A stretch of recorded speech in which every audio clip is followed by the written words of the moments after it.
Hello everyone, welcome back to my channel. और मैं हूँ निधि। और ये मैंने मशीन लगा दी थी, सुबह ही लगा दी थी, बट लेट हो गया कपड़े डालने में। ऐसे ही होता है, लगा देती हूँ, फिर जब टाइम मिलता है तब मैं कपड़े डालती हूँ। तो बाहर ही डालूँगी। कपड़े का स्टैंड भी मैंने अभी बाहर ही रखा हुआ है, क्योंकि बाहर थोड़ी धूप आ जाती है तो कपड़े जल्दी सूख जाते हैं। और घर थोड़ा सा घर में कपड़े बहुत ज़्यादा डले रहते हैं ना, तो थोड़ा मैसी मैसी सा लगता है, इसीलिए फिर मैंने बाहर ही रख दिया अभी। और हमारे यहाँ तो धूप आ जाती है, वैसे तो ठंड लगती है, ठंड पड़ रही है थोड़ी थोड़ी, बहुत ज़्यादा ठंड नहीं है। दिन में एक्चुअली थोड़ा गर्म ही हो जाता है, सुबह और शाम की ठंड रहती है। वैसे तो नॉर्थ वालों के हिसाब से कुछ भी नहीं है ये, नॉर्थ में बहुत ज़्यादा ठंड पड़ती है। एनीवेज मैं कपड़े यहाँ पर डाल दूँगी। धूप आती है तो दिक्कत नहीं है, थोड़ा लेट ही हो गया। अगर सुबह डाल दो तो शाम तक सूख जाते हैं कपड़े, इतनी अच्छी धूप आ जाती है। और ये बैग आप देख रहे हैं ना, इसमें यश के कपड़े मैं इस तरीके से करके धोती हूँ। हाथ से तो देखो मैं नहीं धो पाती हूँ, तो मैं मशीन में जाली में इस तरीके से करके डाल देती हूँ। और अपने छोटे सॉक्स और इस टाइप की जो भी चीज़ें होती हैं ना, वो भी मैं इसी में डाल देती हूँ। तो ये आरव का भी सॉक्स इसी में है और यश का भी। ऐसे 2-3 बैग है मेरे, तो किसी में सॉक्स वगैरह से छोटे छोटे, किसी में कपड़े करके ऐसे डाल देती हूँ मैं, तो धुल जाते हैं। ये अच्छा तरीका है, ऐसे बच्चों के कपड़े बहुत ज़्यादा ख़राब नहीं होते हैं और अच्छे से धुल भी जाते हैं, अपने को हाथ से नहीं धोने पड़ते। तो अगर मुझे बहुत पहले किसी ने पूछा था भी यश के कपड़े मशीन में कैसे धोती हूँ, तो मैं यही जाली वाले जो मेरे पास हैं, इसी में आप अपने इनरवेयर्स वगैरह भी डाल करके धो सकते हो। ख़राब नहीं होते हैं और अच्छे से धुल भी जाते हैं। और आपके साथ ऐसा होता है कि आप नई क्लोथ पिन्स लेकर के आते हो और सडनली आप देखते हो कि कुछ पिन्स जो है वो गायब हो चुकी है और अब आपको फिर से पिन्स खरीदनी पड़ेंगी। तो ये मेरे साथ हमेशा ही होता है। अभी मुझे ऐसा लग रहा है कि मैंने तो इतनी सारी क्लोथ पिन्स निकाली थी और सारी कहाँ चली गई है, मुझे नया ख़रीदना पड़ेगा क्योंकि अब मुझे कम पड़ रही है। तो ये मेरे सारे कपड़े डल चुके हैं। अब चलिए आपसे बात करती हूँ। Everyone, welcome back to my channel. So कल का ब्लॉग जहाँ पर एंड किया हुआ था उसके आगे से मैं स्टार्ट कर रही हूँ। और ये देखो, ये है छेना वाले गुलाब जामुन, क्या बोल रही हूँ, रसगुल्ले, ये वाले रसगुल्ला। ये है, ये मुझे बहुत दिनों से मन कर रहा था खाने के लिए। तो ये यश के बर्थडे पे मंगाया था मैंने। बर्थडे किसी का भी हो, खाना अपनी मर्जी का है मुझे, तो ये मैंने अपने लिए मंगाया था। तो ये 3 पीस बचे हुए हैं। तो आज है वसंत पंचमी, तो अभी दिन का तो खाना हमने ऐसे ही कर लिया था, अप्पे वगैरह खाए थे। बट मैं डिनर में आज बनाने वाली हूँ पूड़ी, आलू टमाटर वाली सब्जी, और साथ में बनाऊंगी मखाने की खीर फॉर अ चेंज। मैंने लास्ट पता नहीं एक बार बनाया था, तभी व्लॉग में शेयर किया था, बहुत पहले बनाया था, बट अभी 1.5 साल से तो मैंने नहीं बनाया। तो आज मैं मखाने की खीर बनाऊंगी, बहुत टेस्टी लगती है, हेल्दी भी होती है, और चेंज के लिए आप ज़रूर बना सकते हो। तो इसमें खूब सारे ड्राई फ्रूट्स जाएंगे, मखाने जाएंगे, जो भी होगा रेसिपी मैं शेयर करूँगी। और चलो अभी मैं बनाती हूँ, बाकी काम वगैरह थोड़े निपटाती हूँ, उसके बाद फिर आपसे मिलती हूँ। अभी बज रहा है 4 और थोड़ा सा मैंने रोस्ट वगैरह किया है, तो वो सब करने में टाइम लगा है, थोड़ा सा 4 बज गए हैं। तो अब आपसे बाद में मिलती हूँ, खा लेती हूँ, पानी पीती हूँ, थोड़ा बैठती हूँ। अभी कंटिन्यूसली मैं 1 घंटे से काम ही कर रही हूँ, तब थोड़ा बैठूंगी पहले और उसके बाद फिर मैं काम करूँगी।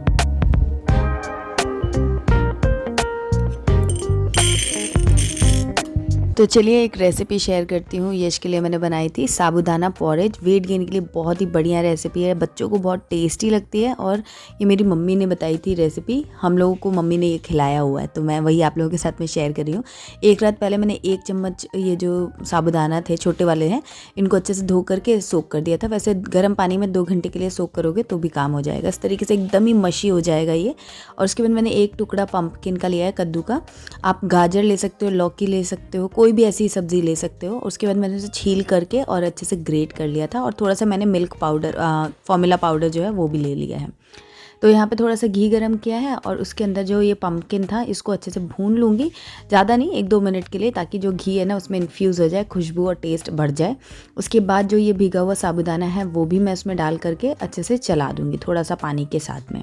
तो यहाँ पर मैंने बताया ना, कोई भी सब्ज़ी आप इसमें ले सकते हो। गाजर है, जो भी सीजनल चल रही हो, गाजर है, स्वीट पोटैटो है, या फिर लौकी है, कोई भी सब्ज़ी आप इसमें ले सकते हो, बहुत अच्छा रहता है। वैसे पम्पकिन बहुत अच्छा है बच्चे के पेट के लिए और इम्यूनिटी के लिए भी बहुत अच्छा रहता है।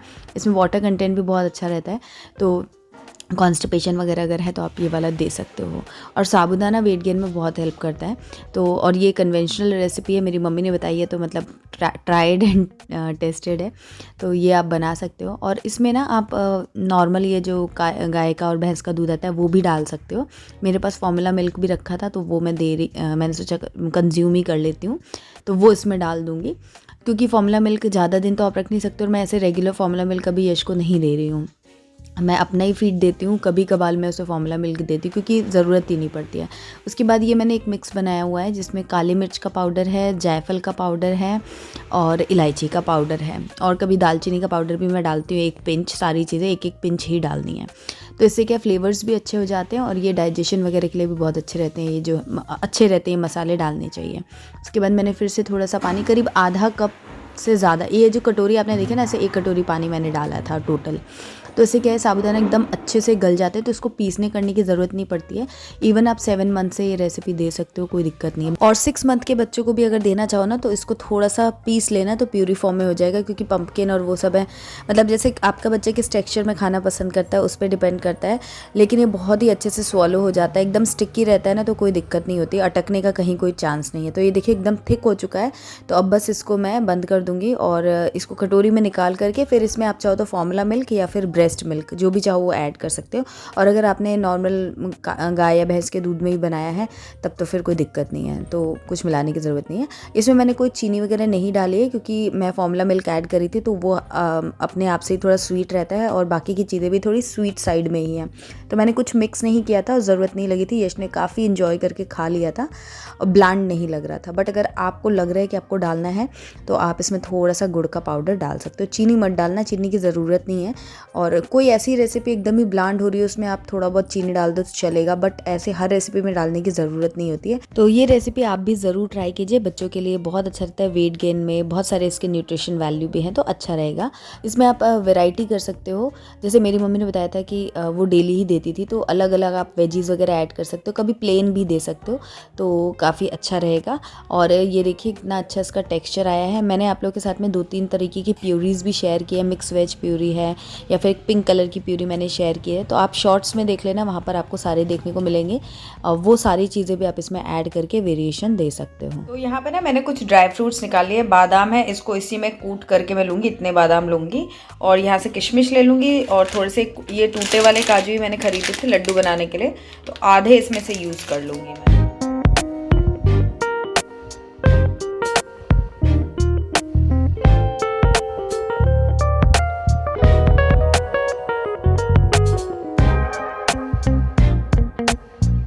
दोस्तों मैं मखाने की खीर बनाने वाली थी बट मखाने में लग गए हैं कीड़े, तो मैंने अब वो आइडिया ड्रॉप कर दिया है, मखाने फेंक दिए हैं। और ये मैंने थोड़ा सा चावल जो है इसको भिगा दिया है, तो अब मैं चावल की खीर बनाने वाली हूँ।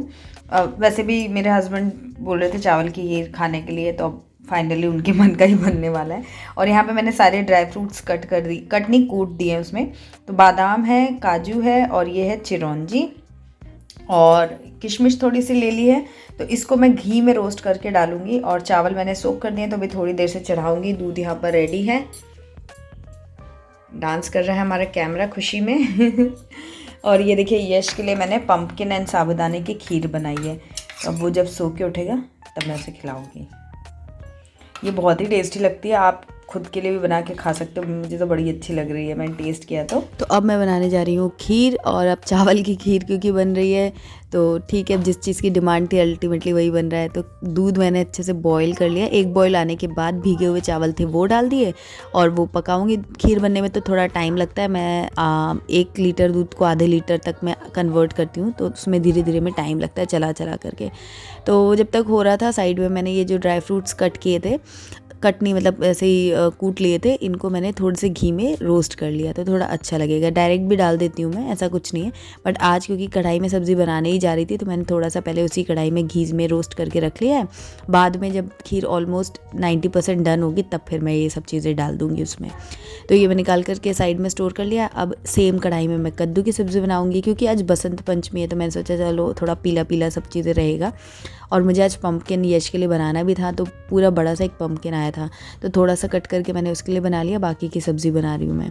तो वही मैं तो बहुत ही सिंपल तरीके से पंपकिन की सब्ज़ी बनाती हूँ। और एक तरफ मैं आलू टमाटर की सब्ज़ी बना रही थी, जो मेरे घर में बनती थी हमेशा से, वो वाली बना रही हूँ आज मैं काट करके। मतलब आलू बॉईल करके भी बनती है ना, तो आज मैं काट करके बना रही हूँ। मोस्टली आलू बॉईल करके बनाती हूँ लेकिन आज मैंने कहा चलो अपनी पसंद के हिसाब से बनाते हैं। तो इसमें क्या किया ना, मैंने पहले थोड़ा सा तेल गरम करके उसमें ये जो सूखे मसाले थे उनको पानी में भिगा लिया था, मिक्स कर लिया था, मतलब एक पेस्ट जैसा। फिर उसको थोड़ा सा 1-2 मिनट चला के भूना है, देन फिर मैंने इसमें टमाटर ऐड किए हैं। इस तरीके से सब्ज़ी बड़ी अच्छी लगती है। पहले मुझे डिफरेंस नहीं पता था, बट अब जब मैं बनाने लगी ना तो दोनों में अलग अलग टेस्ट आता है। फिर इसके बाद थोड़ा सा टमाटर गला लिए थे, उसके बाद फिर मैंने इसमें आलू डाल लिए हैं। और ये जो नए आलू आए हैं ना, इनमें थोड़ा थोड़ा छिलका लगा रहता है, तो मुझे बहुत अच्छा लगता है इस वाले आलू की सब्ज़ी। उसके बाद फिर आलू को भी 1-2 मिनट भून लिया और फिर इसको बस थोड़ा सा पानी डाल के 1-2 सीटी लगा लूँगी। और ये सब्ज़ी बहुत अच्छी लगती है पूड़ी के साथ में। ऊपर से धनिया ज़रूर होना चाहिए इस सब्ज़ी में, बिना धनिया के मुझे इसका एकदम ही शक्ल और टेस्ट दोनों ही अलग सी लगती है। तो धनिया पत्ती, ये ठंड में एक्चुअली ये सब्ज़ी बहुत अच्छी लगती है और पूड़ी के साथ में आहा मज़ा आ जाता है। बचपन में ना हमारे यहाँ मम्मी फ्राइडे की पूजा किया करती थी, व्रत करती थी, तो पूजा के बाद वो फ्राइडे शाम को खाने में यही बनाती थी। तो हमारे घर में, मेरे मायके में मतलब, हम इसे फ्राइडे वाली सब्ज़ी बोलते हैं क्योंकि हर फ्राइडे को पूड़ी के साथ मम्मी बना देती थी और सबको बड़ी अच्छी लगती थी। तो वही मैंने आज बस वही याद करते हुए आज बनाया है। तो ये देखिए खीर जो है ना, वो दूध काफ़ी हद तक रिड्यूस हो चुका है। तो अब मैं इसके अंदर थोड़ी सी चीनी डाल दूँगी और ये जो ड्राई फ्रूट्स हैं ये भी उसी के साथ में डाल दूँगी। अब इसके बाद में 5 मिनट और चला कर थोड़ा सा और वो करूँगी, ताकि जो चीनी है ना वो अच्छे से मिक्स हो जाए और पूरी खीर जो है वो ब्लेंडेड लगे। अभी देखिए थोड़ा पतली लग रही है ना, तो थोड़ा सा थिक हो जाएगा। तो एक तरफ 5 मिनट खीर भी बचे थे खीर को बनने में, और मतलब देखना भी था, छोड़ भी नहीं सकती थी। और एक तरफ कुकर भी लगा हुआ था, उसमें भी 2 सीटी आने में ज़्यादा टाइम नहीं लगता है। तो मतलब दोनों चीज़ों को देखना भी था, तो मैंने कहा चलो लगे हाथों आटा भी लगा ही देती हूँ जब तक ये सारे काम होंगे, और उसके बाद फिर मैं बैठूँगी थोड़ा सा, फिर पूड़ियाँ सेकूँगी। तो ये मैंने आटा लिया है और उसके अंदर थोड़ा सा अजवाइन डाला है और थोड़ा सा नमक डाला है, ज़्यादा नहीं, और 1 चम्मच जितना तेल डाल दिया है मैंने। और ये गर्म पानी था, उसी से मैं एकदम टाइट सा डो लगा लूँगी पूड़ी के लिए। और अच्छा ये बताओ, आप पूरी बोलते हो या पूड़ी बोलते हो ये मुझे बताना बड़ा ही अजीब लगता है मुझे पूरी बोलना, तो मैं पूड़ी ही बोलती हूँ। आप मुझे बताना आप क्या बोलते हो, पूरी या पूड़ी? ठीक है। तो मैंने टाइट सा डो लगा लिया है, तब तक मेरी खीर भी ऑलमोस्ट डन हो जाएगी। और सीटी भी कुकर में एक आ गई थी और एक और आना बाकी था, तो मैंने ढक कर के आटा रख दिया, थोड़ा रेस्ट करेगा। मैं भी 10-15 मिनट बैठूंगी, यश के साथ खेलूंगी। और ये अप्पे पैन जो मैंने दिन में बनाए थे ना, उसको मैंने वॉश नहीं किया था, तो अभी मैंने उसको भी वॉश करके रख दिया है। और ये इधर सब मखाना वगैरह या ड्राई फ्रूट्स जो मैंने चॉप किए थे ना, थोड़े उड़ उड़ के गिरते ही इधर उधर, तो सब मैस हो गया था। तो मैंने कहा चलो पहले ये सब साफ़ वाफ करके और तसल्ली से थोड़ा बैठूंगी, उसके बाद फिर पूड़ियाँ सेकूँगी। तो वही मैं यहाँ पर सफाई कर रही हूँ। और सब्ज़ी भी मेरी ऑलमोस्ट अब तक डन हो चुकी थी और खीर भी डन हो चुकी थी। तो कुकर मैंने खोल लिया है, ये देखो अभी सब्ज़ी देखो। और जैसे इस पे जब वो ग्रीन धनिया डालेंगे ना, तब देखना इसकी शक्ल। और मैं थोड़े से आलू जो है ना, 1-2 उनको इस तरीके से स्मैश कर देती हूँ, तो उससे क्या है ना, सब्ज़ी की थोड़ी सी थिकनेस बहुत अच्छी हो जाती है। और अब ये देखो ग्रीन धनिया डालने के बाद से ही एकदम ही इसका टेस्ट और कलर और सुंदरता एकदम चेंज हो जाती है। मतलब मुझे तो ऐसा लगता है, बिना धनिया की मुझे ये सब्ज़ी पसंद नहीं आएगी, अगर धनिया है तभी ये सब्ज़ी मैं बनाती हूँ।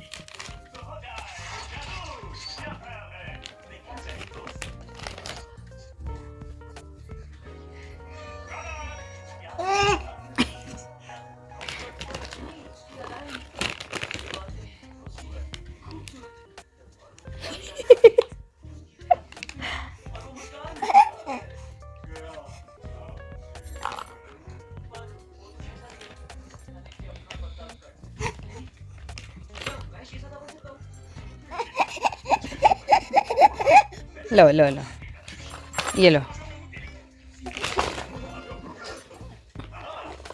तो यश के साथ मस्ती करते हुए मुझे आधा घंटा हो गया था, बैठ गई थी। उसके बाद मैं खाना बनाने आ गई और आरव बड़ा एक्साइटेड था कि पूड़ी वगैरह बन रही है, बच्चों को पसंद ही रहती है।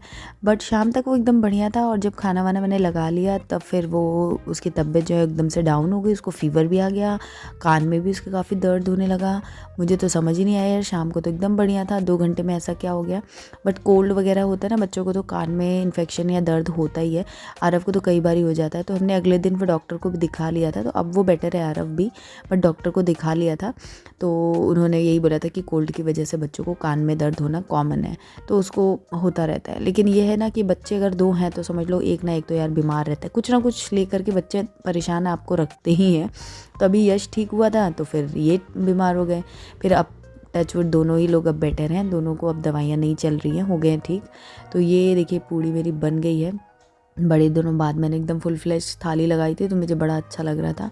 खाना भी बहुत अच्छा बना था, क्योंकि इतने डेडिकेशन इतने मन से मैंने बनाया था ना, तो खाना परफेक्ट टेस्ट वाइज मतलब सब कुछ बैलेंस था, और थाली भी दिखने में सुंदर लग रही थी। तो वसंत पंचमी स्पेशल मेरी ये डिनर थाली आपको कैसी लगी मुझे कमेंट करके ज़रूर बताना, और आपने क्या क्या बनाया, क्या किया, वो भी मुझे बताना कि Republic day and Vasant Panchami आपने कैसे सेलिब्रेट किया। आई होप सब कुछ अच्छे से आपने किया होगा। कमेंट ज़रूर करना, वीडियो पसंद आया तो लाइक करना एंड चैनल को सब्सक्राइब करना। बाय।